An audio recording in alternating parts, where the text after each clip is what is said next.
ఎమ్మెల్యేలు దొంగచాటుగా వచ్చి రిజిస్టర్లో సంతకాలు పెడుతున్నారని మండిపడ్డారు.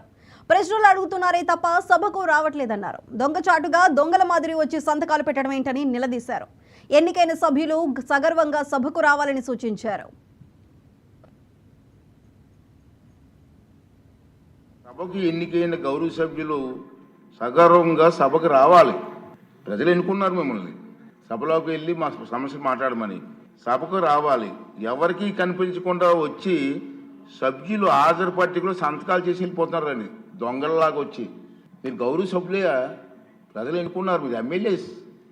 దొంగలలాగా వచ్చి సంతకాలు పెట్టవలసిన అవసరం ఇచ్చింది కర్మ.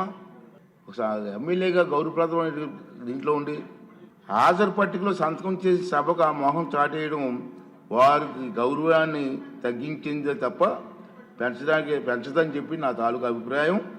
వీరిలో ముఖ్యంగా నా దృష్టికి వచ్చింది వై బాలనాగిరెడ్డి గారు, తాటిపర్తి చంద్రశేఖర్ గారు, రేగం లింగం గారు, మత్స్యలింగం గారు, విరూపాక్ష గారు, మత్స్యరాస విశ్వేశ్వరరాజు గారు, ఆగిపాటి అమర్నాథ్ రెడ్డి గారు, దాసరి సుధ గారు.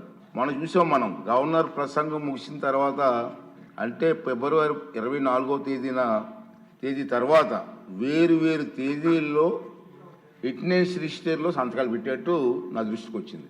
అంత దొంగచాటును వచ్చి ఒక దొంగల మాదిరిగా సంతకాలు పెట్టవలసిన అవసరం లేదు. కానీ వారు ఎవరు కూడా నాకు సభలో కనిపించలేదు.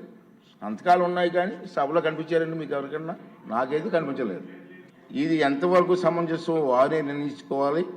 మనల్ని ఎన్నుకున్న ప్రజలు మనం ఆదర్శంగా నిలవాలి తప్ప ప్రజలకి, మీకు ఓట్లు వేసిన ప్రజలకి తలవంపులు తెచ్చేలే ప్రవర్తించకూడదని చెప్పి నా అభిప్రాయం. ఈ సభ ముందు పెట్టాలని చెప్పి నేను ఈ 2 విషయాలు మీకు తెలియజేస్తున్నానండి. ఫోన్ ట్యాపింగ్ కేసులో